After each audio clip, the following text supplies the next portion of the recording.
E a partir da Rainha Elizabeth, própria Rainha Elizabeth, mas o rei que veio depois dela, Tiago, também conhecido como James, primeiro rei da Escócia, depois rei do chamado Reino Unido, ele se tornou rei da Inglaterra também, eles detestavam o puritanismo.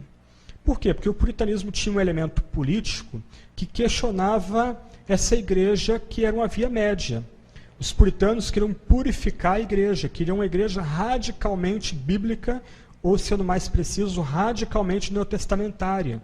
E daí vem os debates sobre presbiterianismo e congregacionalismo que vão surgir nesse ínterim. O que eles querem é uma igreja governada por toda a congregação.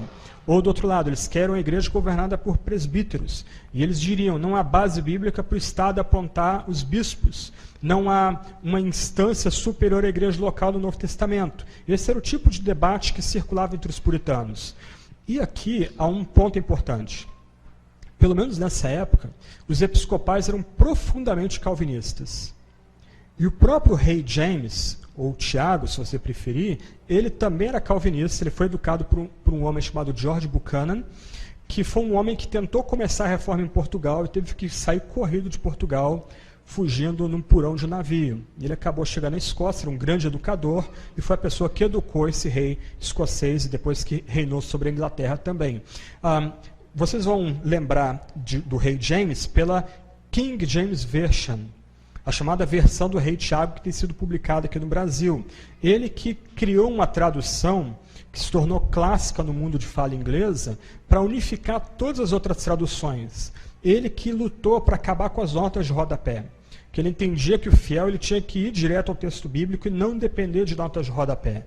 E ele acabou legando essa tradução, uma tradução feita por uma comissão conjunta de puritanos episcopais, mas ele, particularmente, detestava os puritanos. Ele não suportava os puritanos. E isso vai ser importante, a gente vai voltar a esse ponto mais para frente. Mas ainda assim ele apoiava os reformadores holandeses, mandando tropas, mandando navios, mandando mantimentos, dando consultoria militar e profundamente interessado em que a causa reformada na Holanda triunfasse. Ok, vamos dar uma parada então nessas questões políticas, sociais, históricas. Ok, qual é o contexto doutrinal e teológico que vai levar a igreja ao Sínodo de Dort?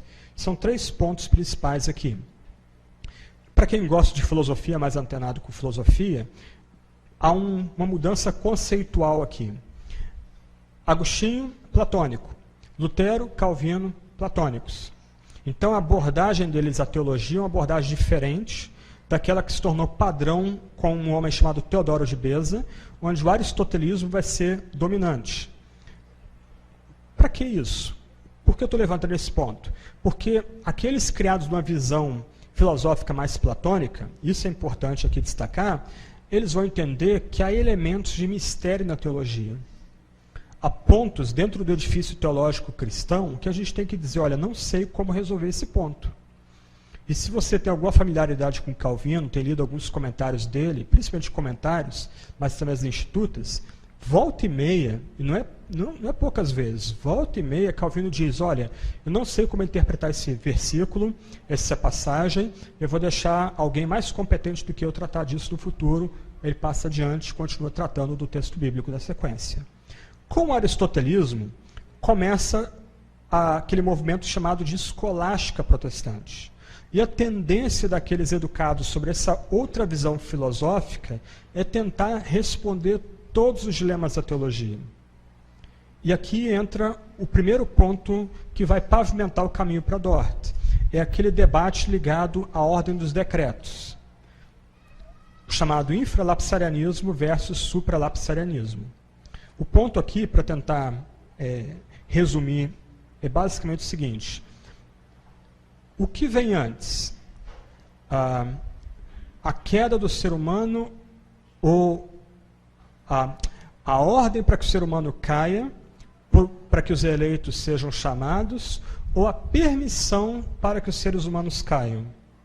Então, alguns teólogos, começando com Teodoro de Beza e depois com um homem chamado Francisco Gomaros, começaram a defender o que foi conhecido como supralapsarianismo. A ideia básica do supralapsarianismo e aqui isso é fortemente aristotélico, essa tendência de tentar responder todos os dilemas da teologia, tentar fechar todos os espaços da teologia.